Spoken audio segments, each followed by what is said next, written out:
You're listening to the Light Over Time podcast with David Sargent and Korey Bartos. It is June, somehow, 16th, 2024. And I'm a little tired. Happy Father's Day, David. How are you? I'm great, actually. Recovering, resting after a day of activities, but great. Yeah, heck yeah. Look good. I didn't get a chance yet to take a look at your stories, but I'm sure we'll get into that and talk about it here. Well, half of them have disappeared, so we better talk about it. Yeah, fair enough. So kind of have a lot of stuff to cover.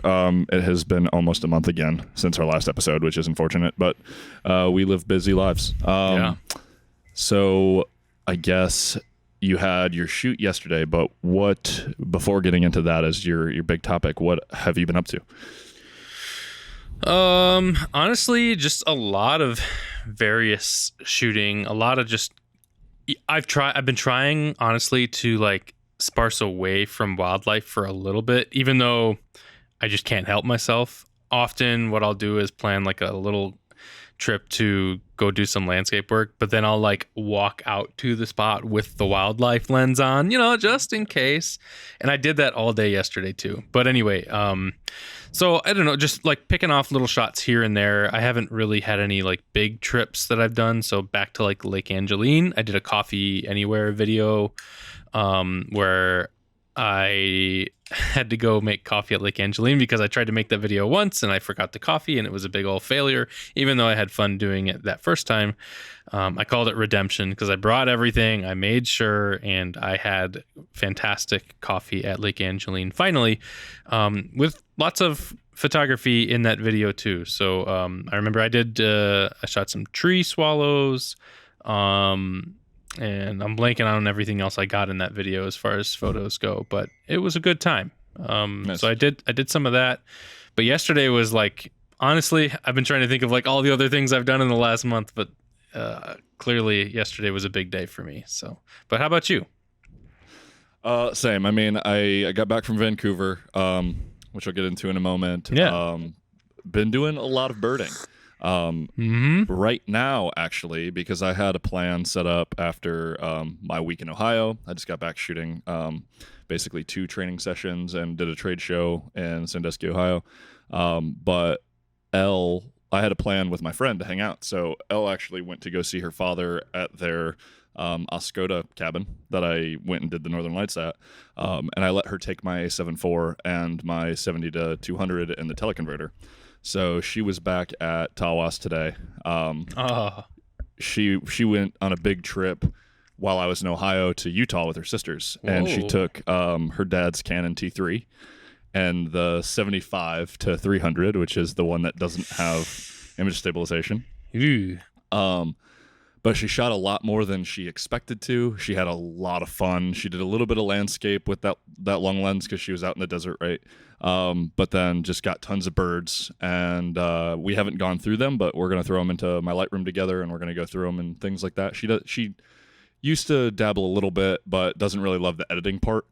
So I'm either going to get her into it where she enjoys it, or we're just going to go through and she'll capture stuff and I'll help her kind of process her images or whatever so she can post them. But that's been a lot of fun. So, I'm really glad you brought that up because I mentioned this like a week or so ago that I thought it was really cool that you're getting to witness somebody, and especially somebody you care so much about, like blossom into photography. And like for the first time, is that right? Like they've never really, More like they or probably less. have taken pictures, right? But like she tried to dabble years ago, but Okay. just didn't grab hold or anything like that. Okay, so do you think she's like really getting into it? And clearly she took the camera on a trip that you were not on. Do you think she's getting into it because she really likes it now? Because clearly you guys enjoy doing it together too. Yeah. Well, and she said it started, she really liked being the spotter when we were doing birds and then like seeing the images that I capture and stuff like that. But then there was so many times where she made a joke. She was like, well, while you're taking 15 minutes trying to get a photo of a freaking house wren, I have this gorgeous bird over here I want you to photograph, and I can't get your attention because it'll fly away. So she wanted to just kind of play around, but I think over that trip, she really came into her own about it. I think she sent me, 60 cell phone photos of the back of her camera. And like, look at this one, look at this one, look at this one, all these birds and stuff. So I do think that it's a little bit longer. It's going to be longer lasting than just like a little fad. Wonderful. Like I said, today she's out. She's actually on her way home right now. She went back to Tawas Point State Park. She was at, I think she went to a hiking trail yesterday before she went out to Lansing, with her binos and my A7 IV with the nice setup. And she's just been going after it. And, I'm actually glad that she took the Canon, because everybody should start it into T3, right? Most everybody, yeah. Yeah. So, like, to really get that experience of trying to capture small birds and, have ancient autofocus and have, just kind of a subpar experience from what we have now to going to a body that has bird eye autofocus and like can lock on and stuff like that. So she was like, wow, it's a learning curve, but it's incredible seeing the EVF and knowing exactly what you're going to get and everything like that. So it's been really fun. I'm excited. Yesterday was a whole deal. So I'm excited to talk to her and debrief that whole thing. But yeah, it's been a blast, because obviously, like, if she wants to go bird more and wants to go shoot more, that means I have so much more opportunity to do it myself, and I really enjoy doing it with her. So I wanted to dig into it because it honestly made me think about when I first started and what resources I had, because I didn't have another person to guide me through just about anything. I had like the tool I got a camera because I went to New York and I brought a little camera with me and I got interested. And so I was self-motivated to learn from the very beginning. And I was on websites. I was on, digitalphotographyschool.com at the time, was like, I don't know, I'll just type into Google and find the first thing that teaches me how to do photography. And so I was reading article after article on that website in particular, and then going over to YouTube and finding everything I could find on YouTube as well. But I didn't have a in-person, like, one-on-one mentor until 5 or 6 years into doing photography. I found somebody who was willing to like go out with me anytime I wanted. They were like ready to go, and that was really helpful. But I can't imagine how much further along I'd have been if I'd have had that person for the first 5 years. So I'm curious just how you think that these things are going to develop for her, because honestly, she's got you and she's got modern technology on top of it. Like, I'm thrilled, and I can't wait to see how this develops.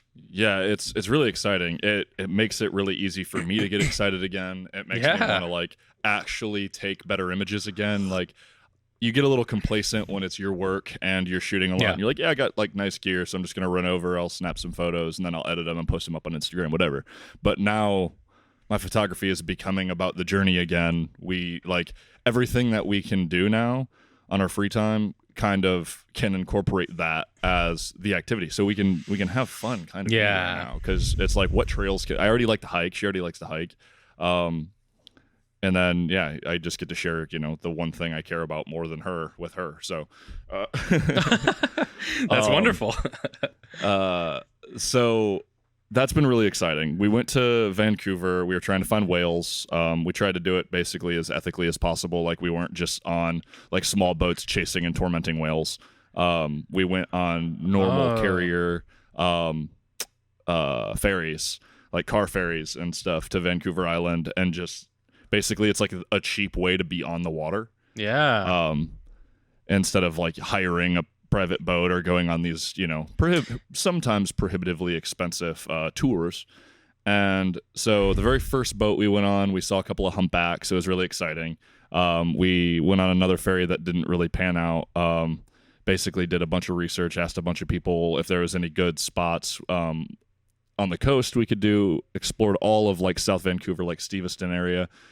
Super pretty place.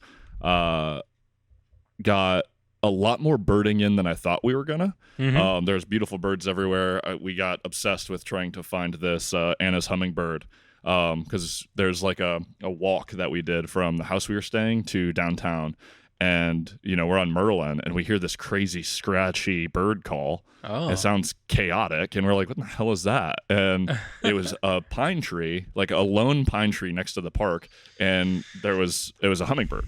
At least that's what Merlin was telling us, right? We couldn't see it. And, we looked around for a little while, and then I think it kind of disappeared and we scared it off. So we left and we were walking back because it was our standard path. Later, I think probably the next day or later that day, and we heard it again. And we were like, well, that's sweet. So we were kind of looking for it all week. And the best part was we never found it. We found a bunch of other good birds. There was a really nice birding park called, I think it was Gary's Point or Jerry's Point, something like that. Jerry's, I think. And it was a decent hike. It was right downtown, but at the end there was like a birdhouse kind of thing off the water, and it was for, what was it? A purple merlin or something like that. Purple merlin? I know what a merlin is. Kestrel, usually the boxes for kestrels. Purple merlin. I think that's what it was. Yeah. Purple martin. And I couldn't remember it all. and they were pretty. They kind of looked like crows from far away, so we really didn't care. Oh. And then there was some signage that explained it. And they're like these small black birds that have like a deep purple blue in their feathers, and it's really pretty. Cool. But around there was I don't even know. There had to be 20 to 30 different types of birds. Got some pretty gnarly shots of some blue heron. Got Sweet. A bunch of other small, every swallow you could ever imagine. There was a couple warblers. There was a lot of stuff. And we just kind of had some backpack beers and just hung out on the rocks by the water for a while. And she was spotting stuff and I was shooting. And I think that little hike was what kind of did it in when she was like, I kind of want to play around with a camera. So that hike was pretty sick. We did that kind of every morning. We would walk the dogs around a little loop, and then we'd go to Jerry's Point, and we had a freaking blast, man. We were there for 4 days, and it was nonstop photography, hiking, birding, whaling. One question before you move on. You mentioned finding alternate ways to try to find these whales. It had never occurred to me that whale watching companies are maybe not the most ethical way to try to find the whales. Do you want to expand on that a little bit? Did you learn this? Who did you? Yeah, I don't know a ton about it, but obviously I was looking into beforehand, what whaling entails. I've obviously never done it. And it's just unfortunate, I think, what is it, in Portugal or something, those orca that were destroying people's boats and stuff like that. It's because they're heavily stressed out from tourism and stuff like that, I believe. And so it's a huge business. It's a huge part of tourism over there. So I think most of the whale companies probably are relatively ethical, but in general, I don't find it to be, and a lot of other people don't find it to be. There are actual laws about how long you can be around certain wildlife and things like that, and I believe it's heavily regulated. Wow. If you find a pod or something, you can only be with that group of wildlife for an hour, and then you have to leave them alone. And so basically, and then you can't go back either. You can't see them, go see other whales, and then go back to that pod. You're done for the day. Wow. I'm glad for the whales that's a thing. Yeah, and I'm sure there could be more, but it's going to be 50-50, right? There's going to be money grabby type tourism, but there's also a ton of conservation. There's a lot of people that are very passionate about making sure that whole industry is relatively safe and ethical, but you're always going to have people that just no, I mean, we're going to get you to see some whales, and just there's a lot of room to do it not well and not ethical and not kind to the wildlife and the animals and stuff. Well, I'm glad to hear that was part of the mindset going out there, because I honestly had no idea. I do a lot of wildlife photography, and I try to be mindful of the places that I'm in, but on a scale of whale watching, clearly you can't just go out and do it on your own with just 2 feet in a camera, right? You actually have to get on a boat or find a place that has some kind of sight line. And it sounds like you tried to do that, but couldn't really find a place on the shoreline to do so.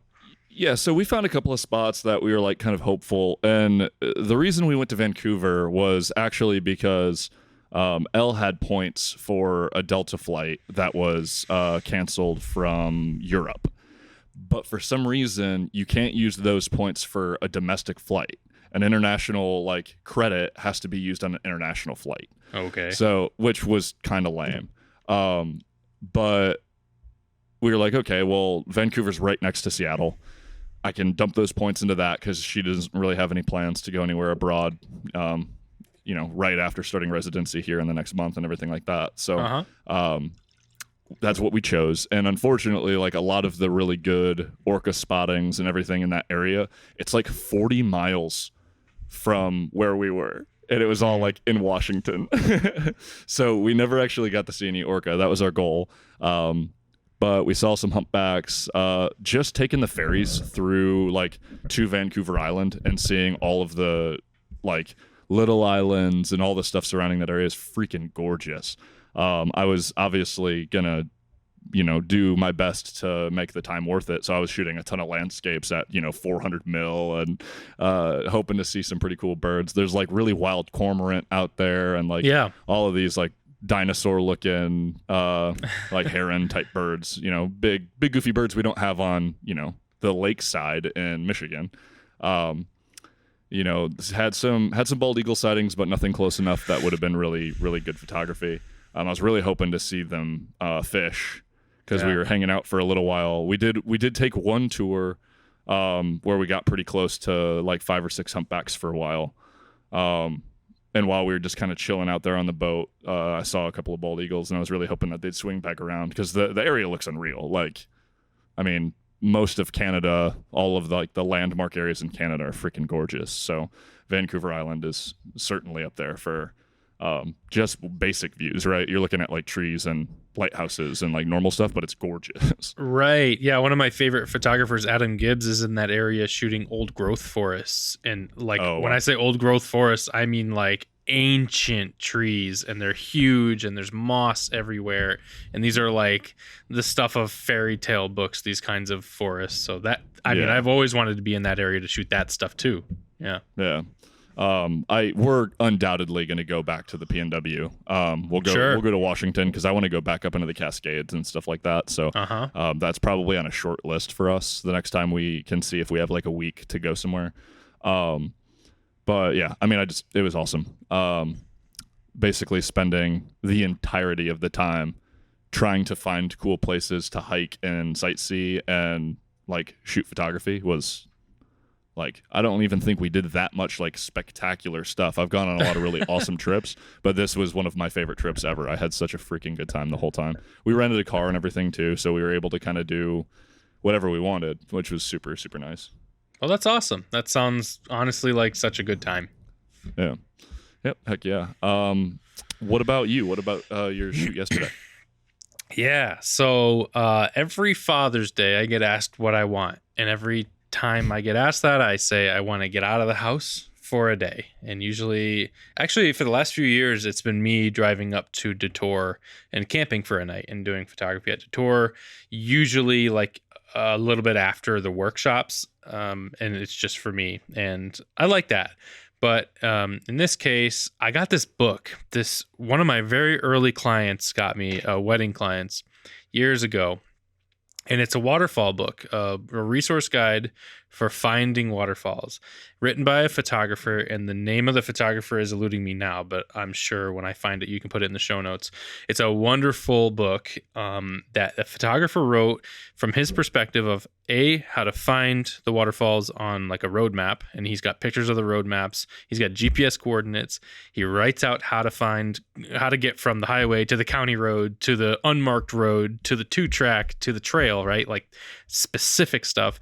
And then like when you step out of your car, here's what the hike is going to be like. Take this trail, go down this way, don't turn this way, type of stuff.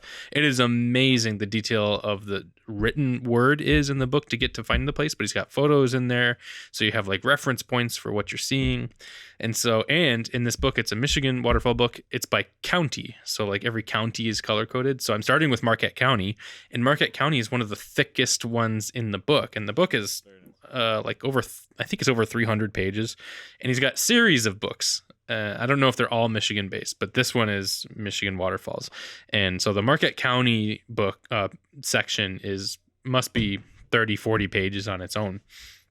And so I have many, many waterfalls just within an hour's drive of my house that I can explore.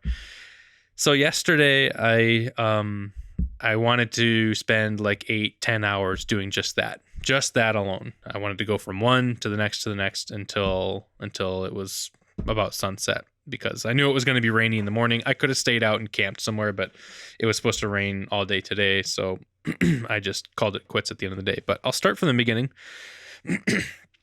The first set of waterfalls was about 10 minutes from my house, and it was on Carp River, and it's 2 cascades, roughly 30-40 feet from one to the next.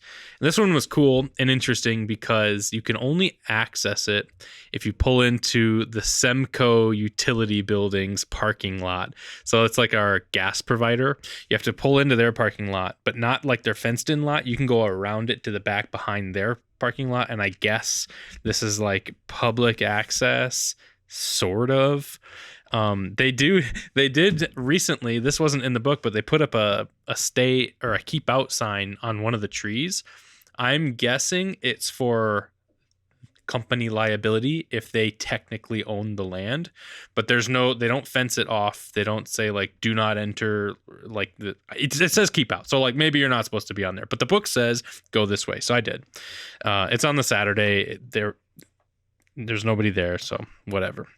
So I go in, and it's a short walk. Actually, it's only like 3 minutes from the car to the falls, and those are great.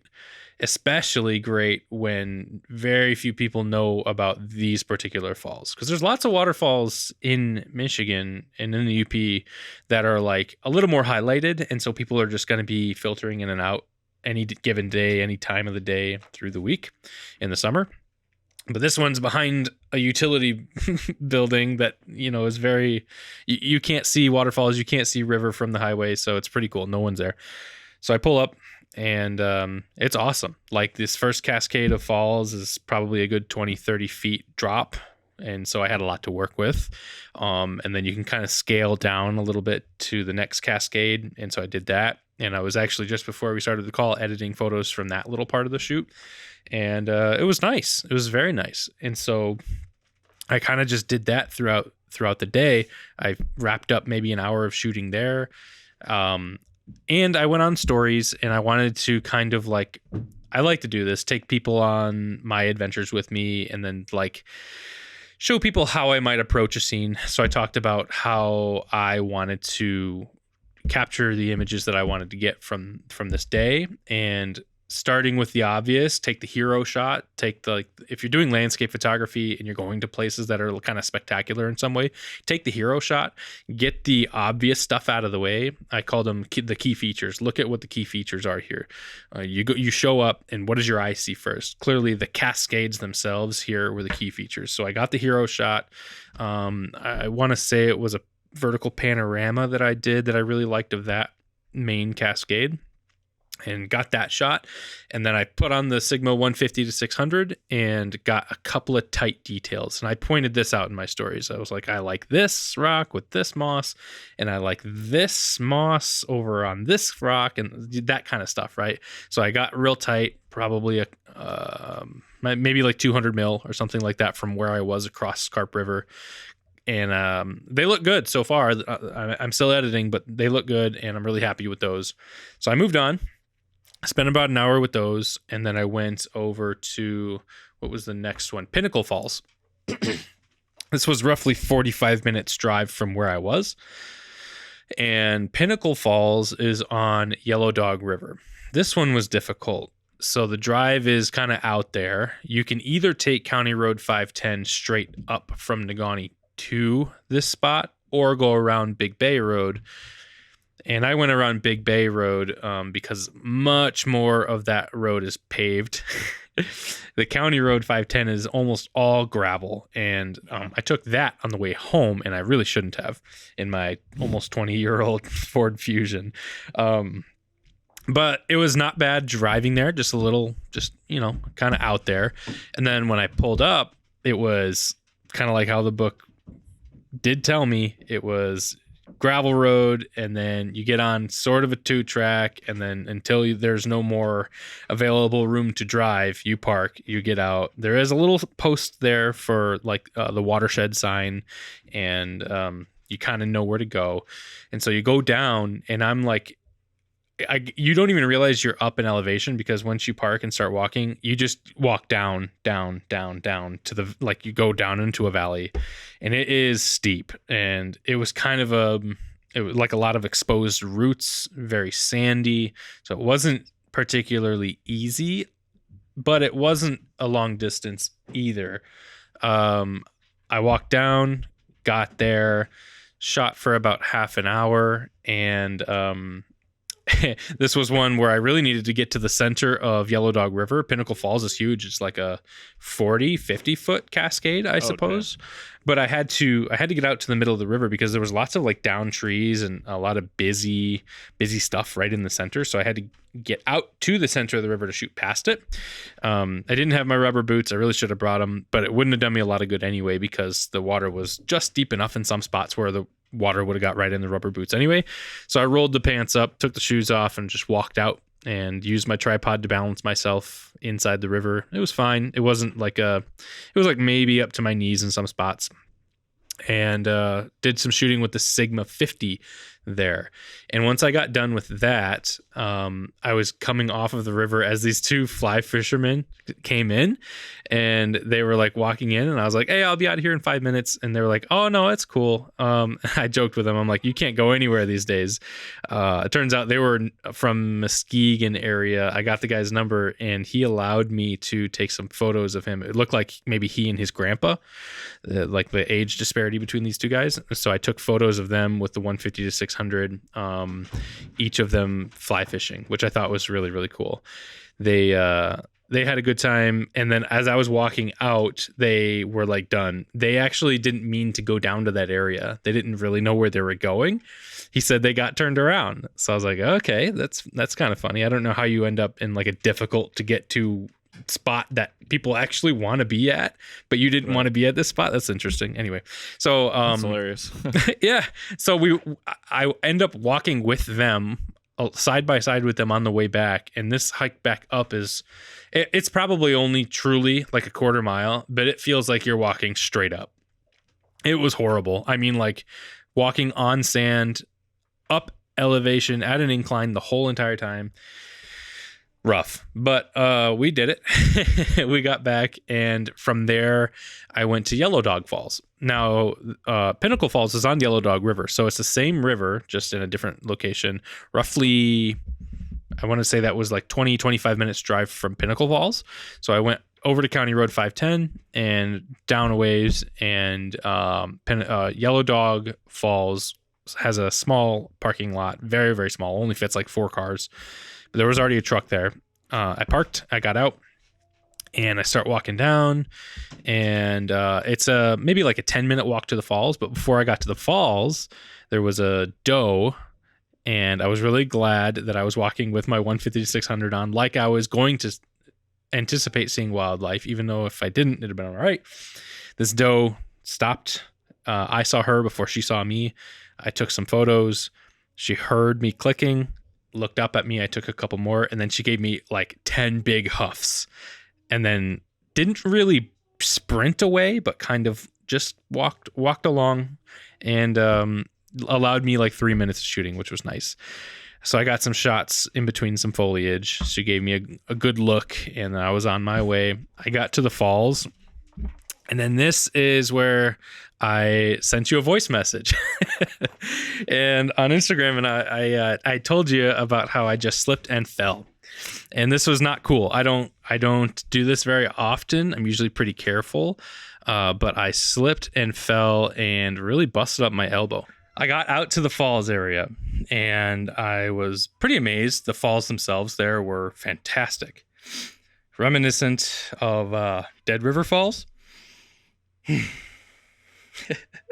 Reminiscent of Dead River Falls, if you've ever been there. Wonderful series of cascades. This one was nice and prominent. There was some height. They were spread out. Lots of water. In this case, a lot of water, and I was like scaling down beside the falls a little bit, and my foot thought it was stepping on a dry rock, and it clearly was not. Very quickly, I went down, thankfully not towards the water, just straight down onto this rock. Instinctively brought my hands and elbows in towards me, because if I'm going to fall, I want to clutch everything I have as close to my body as possible.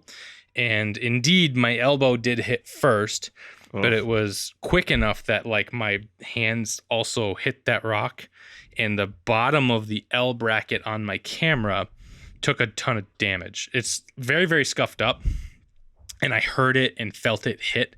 And so I was very worried that I may have damaged the camera or lens in some way. But I was like hurting pretty good. Like my elbow is very bruised up. My arm feels like I did a workout. Like my muscles feel like they really hurt. And so it'll be all right. But the camera and lens seemed okay. And I only knew that quickly because instead of like taking my time looking at it, like opening the LCD screen, going through things, making sure everything was working properly, instead what I did was I looked up and saw 2 chipmunks on this rock. And I thought maybe the camera gods will shine down on me if I just pretend that didn't happen and I just start shooting these chipmunks. And so that's what I did. I pulled the camera up and started shooting these chipmunks. Stabilization was working fine. Everything was going good. Viewfinder was great. LCD screen was not broken. These chipmunks posed for me.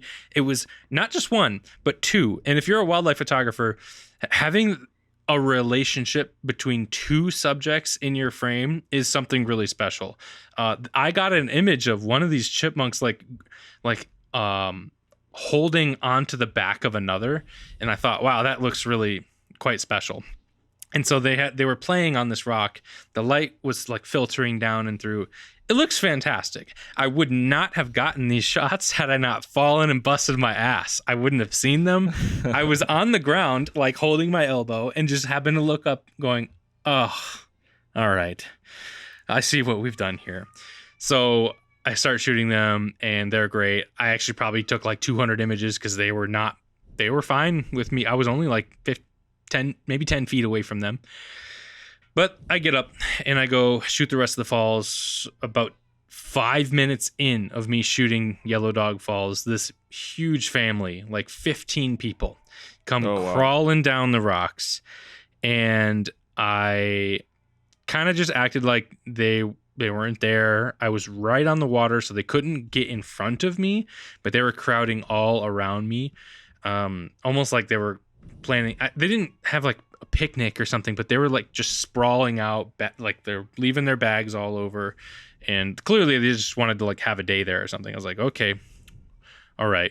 So I took my shots, got some details there. I pretty much shot with only the 50 there because I didn't want to spend much more time. They were like, a bunch of them were just like very close to my camera bag where I left it, and I'm like, I just don't want to be here anymore. And so instead of going to find the other 2 series of waterfalls down from there, I kind of had this idea that if I went down that way, they might follow. I went on to my last series of falls of the day, which was Big Pup Falls. Big Pup Falls is on Big Pup Creek. Big Pup Creek runs pretty close to Yellow Dog River, about a mile down the road from where I was. And I almost missed it, but I had my windows down and I could hear the falls, but you couldn't see them. And so I slowed down. I looked at the book again. It said you will be driving over the bridge of Big Pup Creek River, and then you want to find the little turnoff spot that is where you park. And so I backed up before the bridge, found that little turnoff spot, got out of the car, and just used my ears to follow where I could hear the falls. And it was a very short walk, like 50 feet maybe. Got to Big Pup Falls, and this one was wonderful. It was the smallest set of falls, but sometimes that's okay when like the form of it actually looks fantastic. Like there's little Yeah. elements like the branches and like logs that are caught in the falls, collected moss, and they're looking great, and everything's saturated green and brown. The colors were nice. So I played with that for like an hour. Busted out the infrared filter for the 50.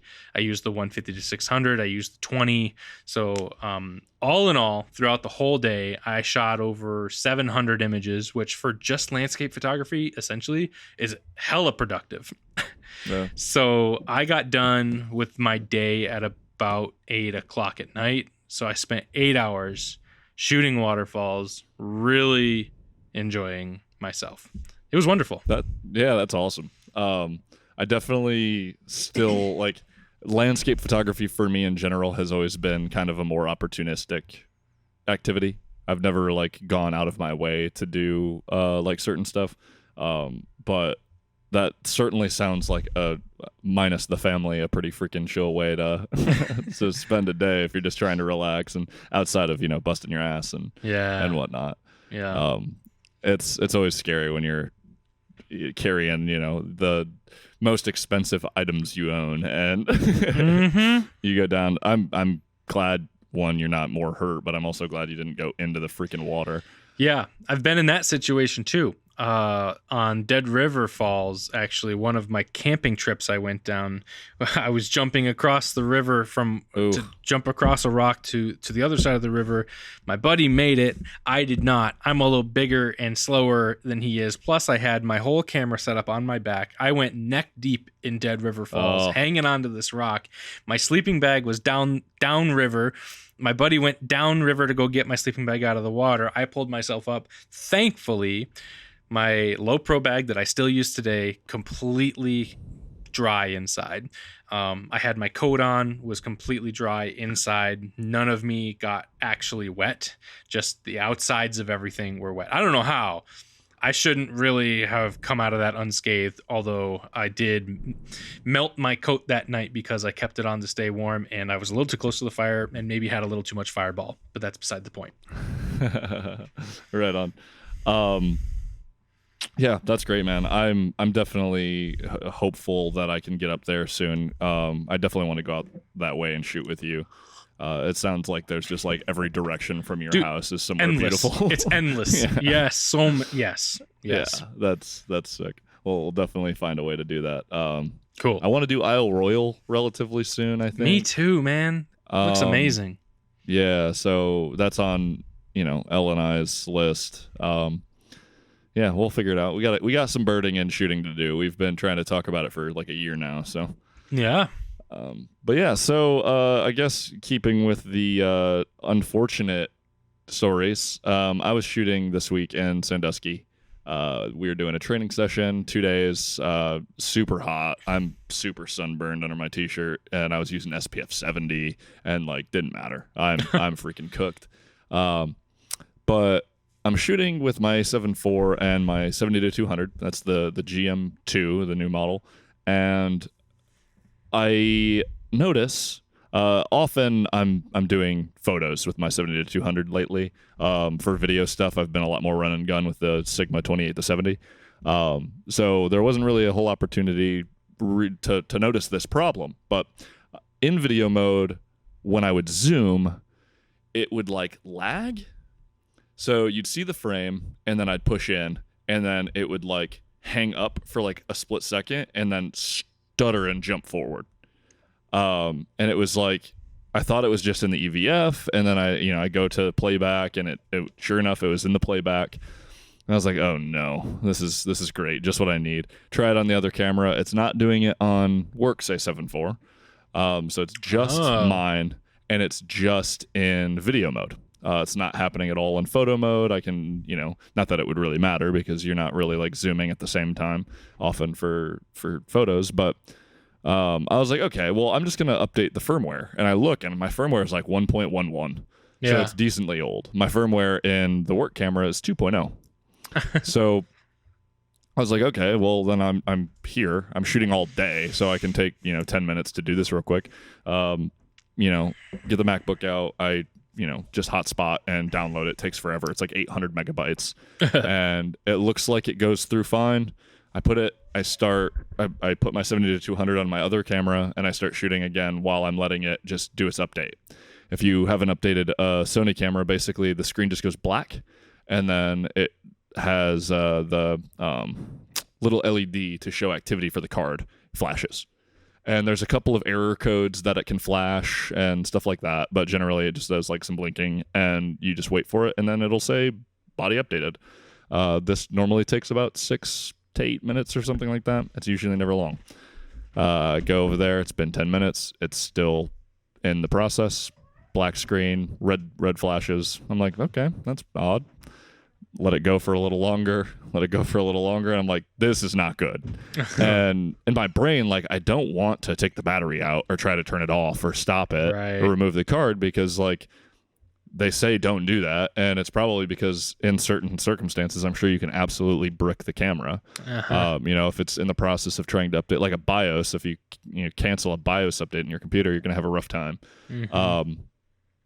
So I'm like trying not to panic. Zach's teaching a class and he sees that I'm distraught, and I'm like trying to shoot, walking back and forth, going back over to my camera. And there's not a whole lot of info. If you search, there's a couple of people that have had an issue. They resolved it in various ways. But I was like, okay. So the first thing I tried was I wanted to find the firmware I was on. Sony only has 1.05 or the latest. They don't have like the download log of all the different firmware, which I think is insane. Wow.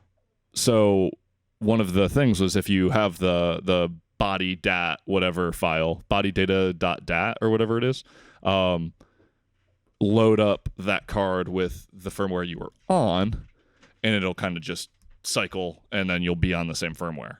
Tried that. I tried it with 1.05. I was like, this is all I got. I tried Wayback Machine. I was trying anything I could to try to find this 1.11.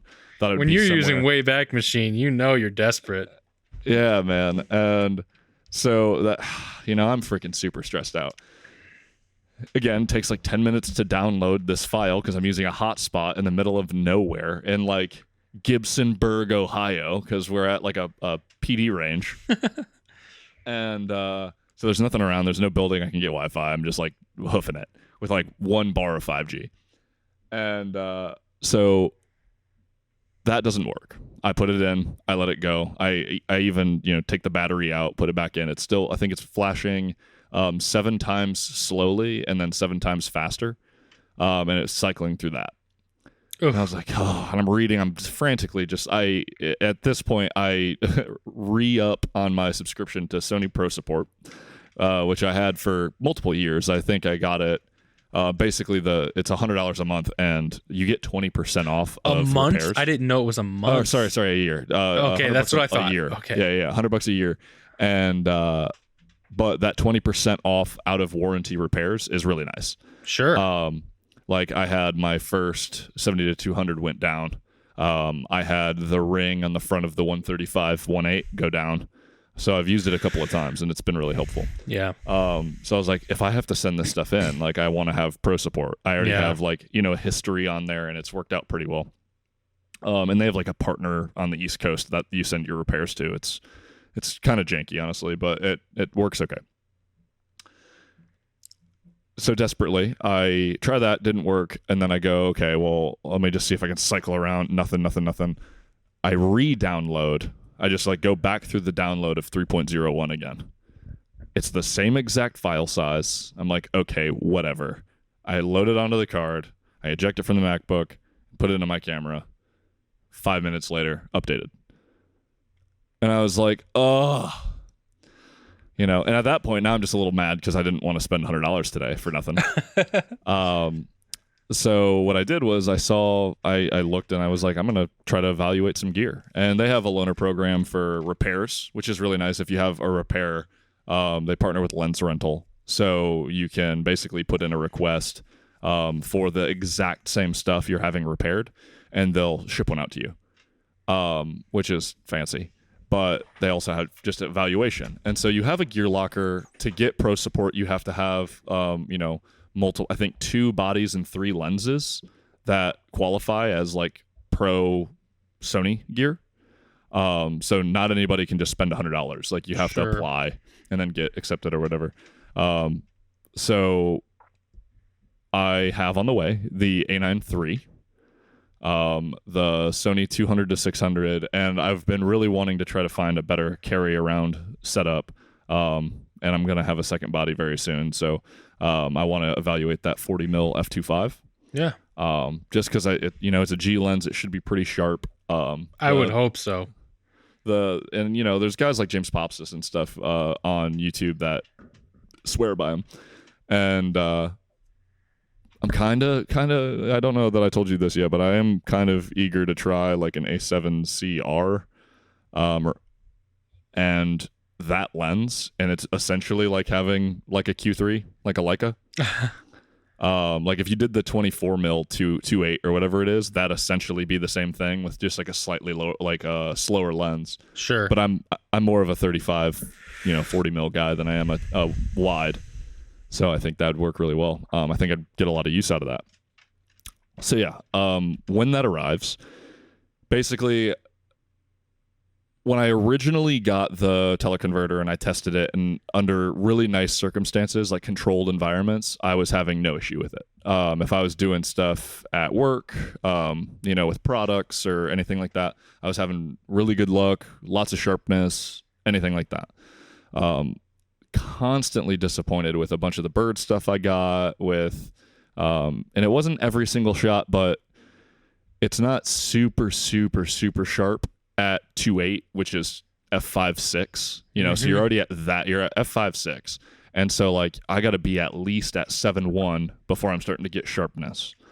And then I'm like, okay, well, in the event that like it's a nice to have because I can't pack a giant lens, it's incredible. But if I can go back to having a dedicated tele that can stay at f6.3 and is sharp wide open rather than being like really kind of, it's pretty soft at 5.6. Like it's not ideal. Once you start moving it around and whatnot, it kind of, I don't know if it's a stabilizer thing. Like if maybe it's just a little challenging for it. Cause like I can't tell if the sharpness is because of movement sometimes. I can't tell if it's because of, one thing or the other. And often I have a UV filter. So I was at baseball even. I'm shooting baseball with this setup too. And I took a couple of photos with and without the UV filter, and then without the teleconverter. And it's just sharper without it. It's one of the sharpest lenses of all time, like as far as the zoom lens goes. But you definitely considerably lose detail. And that's which is been unfortunate. Conventionally true as far as I'm aware. I've never owned a teleconverter. Every time I've been in that position where I thought, should I get this lens or should I get a teleconverter for this lens that I already have? I used to have a 70 to 200 before I got the 200 to 500 Nikon lens that I used to have. I was going to get a teleconverter for that Tamron, but everything that I had read about, especially 2x teleconverters in that era of photography, was like, you're going to suffer in many ways. You'll get your reach, and that's your only pro. Right. Yeah. Nowadays, it's probably a little softened by better like AF and technologies in camera, but you're still apparently going to suffer. Yeah, and it's under certain conditions, right? Because sometimes I'm like, wow, that's wicked sharp. I'm super happy with that. So I haven't really chased down exactly the issue that I'm seeing and what I'm experiencing. But when I have this 200 to 600, I plan to really test all of the combinations. Like even I use APS-C mode with the A7 IV all the time because you're at like 15 megapixels, and if I know that I'm just going to crop a ton anyway, it is, one, you save a ton of room on your card, but two, like if I'm just going to chop that stuff off anyway, usually I'll take some wide without it, but I have it on C1, so I'm like looking through and there's something and I zoom all the way out and I need a little bit more, I just punch it and you get that 1.5 extra reach. Is that an instant switch or does it do like a confirmation on screen with that custom button? It's basically an instant switch. Yeah, you just press it and it zooms in. That's great. Okay, I didn't know that. Yeah, you should definitely take advantage of it. It's super helpful. Sure. Especially at 600, you're looking at 900 mil just all of a sudden. Yeah. And again, it's a double-edged sword because sometimes I forget that it's on and I'm zooming around and the last like 40 shots were APS-C mode, and I really wish they wouldn't be, but you just got to pay attention to it. It shows you in the bottom right corner the little APS-C box, but you can tell. But I want to test basically all the matching focal lengths. And that's another thing too. I wonder if like the 70-200 is particularly soft like at 200 and it's being exemplified by the teleconverter or something. You know what I mean? Like maybe there's like a focal length on that lens where hell, I mean, I hope not, but it could also be front or back focusing at a certain focal length, maybe. See, and you're at now where I was when I first got the Sigma 150-600, and it took me a long time to understand its sweet spots. And I thought we were beyond the era of sweet spots in lenses. Technology and like build quality and processes for manufacturing modern lenses seem to have gotten so good that that's a bygone era of photography. It used to be where like, oh, you're going to be sharpest at f8 where it is focused, or you're going to be all these other things. And when I first got that Sigma 150-600, I went through all of that. I did inside testing of like different focal lengths. I did what you're talking about maybe doing, and I definitely did find some sweet spots. For me, it's like 550 mil. I don't go all the way out to 600, and I stopped down to f7.1. So that's where I find my sweet spot is for the Sigma. It's not terrible. I of course wish it wasn't true, but it sounds like maybe you might be able to get around that with this 200-600. You owned that lens at one point, didn't you? I did. Yeah, and I really liked it. I really liked it when I had it. I was traveling the Philippines and stuff like that, and then we were thinking about doing another big trip to South America, and I had sold it. I made money on it, so I don't regret it. And at the time, I wasn't doing bird stuff. No, right. Like, so realistically, I didn't really have a major purpose for it. Right. But I watched a couple of videos comparing that to the 150-600 you have, and then the 60-600, which is insane. And I'll evaluate kind of what the move is, because if I keep the Sony, or if I go back to the Sony, even though I just complained that it gets really soft with a teleconverter, I can put a teleconverter on the 200-600. And in some instances where I don't actually care about sharpness, like for instance, video honestly isn't bad. You don't want clinical sharpness often with video. It's not the same amount of detail, right? So it's not that bad. I also wonder if it's just, not being able to nail sharpness with those smaller birds and stuff, right? Like you really, really got to nail the shot. If it was super easy to get a really sharp, rare bird, people would have tons of really nice bird photos. And a lot of people that bird don't really take that many nice photos. It's more of like a catalog of the things they've seen. Yep. So there's so many factors right now that I'm kind of spiraling through my head, especially having followed like 5 or 6 birders on Instagram who, take ridiculously good photos. So we'll see. I have the firmware updated on the 70-200, so I'm going to do a little bit more like clinical tests before the 200-600 come, and then I'm going to do like one day. I might make it a video. I've been thinking about doing it as a video. There's like one guy who talks about the teleconverter on the 70-200 Sony, so I think it'll help people quite a lot. There'll be plenty of people that want to see that comparison, so I'll likely do that. But at any rate, I'm really excited because the A9 III was something that I obviously really wanted when it was talked about. 120 FPS raw photos. But what I didn't consider is actually super cool is it has 1/16,000th of a shutter. Yeah. And so like I saw a photo somebody took on just like it popped up, for you on Facebook of somebody shooting a pistol and you can see the projectile. Yeah.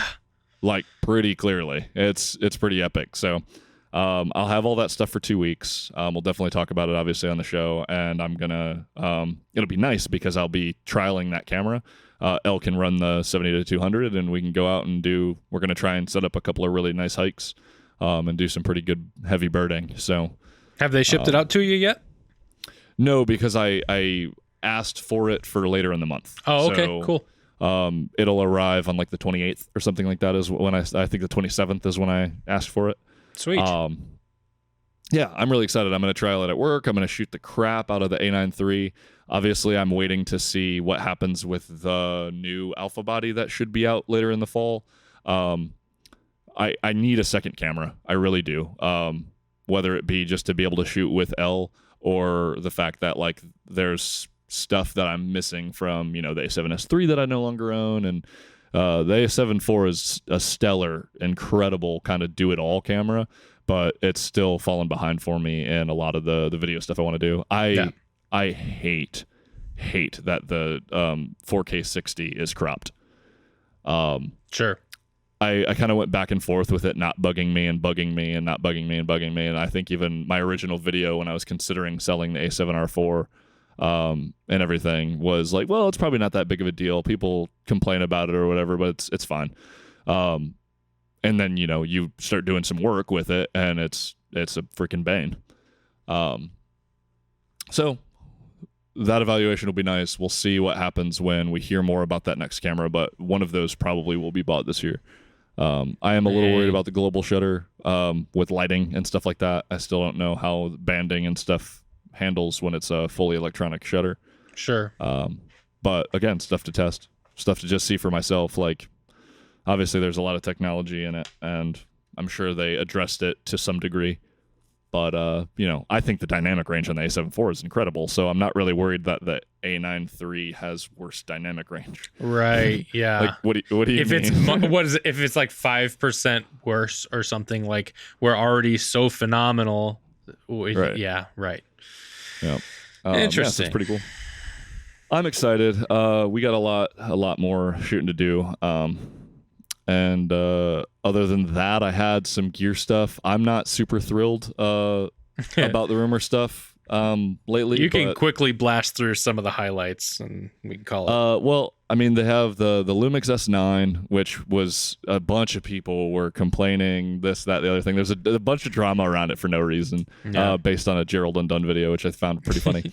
And then the Fuji stuff, Fuji's releasing 500 mil for the GFX, which is like kind of crazy. So people are doing wildlife with a medium format camera. The XT50 is pretty dope, but kind of interesting that they made an entire dial for just the film sims. A lot of people feel one way or the other about it, or they don't care. They do, but like the nice thing about those like vintage looking Fujis is that you have the controls on dials. Why would I need the film sim on a dial? Like you have to quickly change that real fast. Well, I like what the A7 IV did, as opposed to the A7 III, where they took a dial that was something assigned to something and made it completely customizable. Yeah. So like the dial can do what you want it to do if it's a thing that has a range of items inside of it. So like, man, they could have made it anything, right? But they just stuck film sim on it. That's interesting. Yeah, but that's like Fuji. They can do that. And the Fuji people will be like, "Oh, I love this," Yeah, I mean, I guess it was supposed to be a little bit like beginner friendly and stuff like that. But sure, okay. the XT10, 20, 30, etc. Range of cameras was always relatively cheap. This thing's almost $2,000. Like this is it's beginner friendly, but it's almost a professional camera, right? Which is pretty wild. The freaking, was it 1.8 or f2? That freaking Sigma zoom, the 24 to 45 or whatever it is. Yeah. Massive. I think it's camera, a 28 to something, because I think it's not quite 24. I want to say it's 28 to 45. I know it's not. Because it feels just a little bit too short as a zoom, but it's 1.8. If it was 28 to 50, I think that's a vibe. But yeah, you're right. It's the fact that it's 1350 blew my mind. Yeah, I know. Yes. Because this is the first, basically, this is like having a set of primes and a zoom. Everybody knows about the 18 to 35, whatever. Fantastic lens. I used it for years. But it's the world's first. It's the world's first 1.8 full frame zoom lens. Yeah. So that's pretty incredible on its own, and it's Sigma. So like they're going to do it great and at a pretty awesome price. And it's something that Sony hasn't yet done, which is phenomenal. So they're going to have that market. and they've had that APS-C version of that lens has been like a golden child for Sigma. And I'm thinking that this will too. It is huge. I bet people still buy that lens. Like, I bet, because if you're like, how do I get a budget video system? Yeah. You're probably still getting told get a GH4 with a speed booster and the freaking 18 to 35. It's actually a god tier setup. I used it for so many years. Yeah, a lot of people did. Yeah, so that's pretty sick. I like to see that. Nikon's got the Z6 III coming out soon. Soon, very soon. It's in people's hands. Yeah, I mean, I think Petapixel's video of it, first impressions, drops tomorrow. So we'll have info on that tomorrow. By the time you're watching this, it'll already be out and everything. But there's some exciting camera stuff kind of later this fall. It's a little slow now, but that's perfect because it's bubbling up. Yeah. I'm enjoying shooting way more than I'm enjoying talking about gear. Yeah, and that's where I've wanted to be. So yeah. But yeah, man, I think that's a pretty good place to stop. If you're listening to this still, we appreciate you. Go ahead and give us a share, give us a like, subscribe, all the goodies. If you're listening on the podcast of your choice, please review the podcast. That'd be awesome. Follow David and I on Instagram and such not. I'll have links below to all of our stuff and his recent video and all that. So anything else that I think we might have talked about, we'll also have links in there. And we appreciate you listening. Thanks, guys. Till next time. Bye-bye.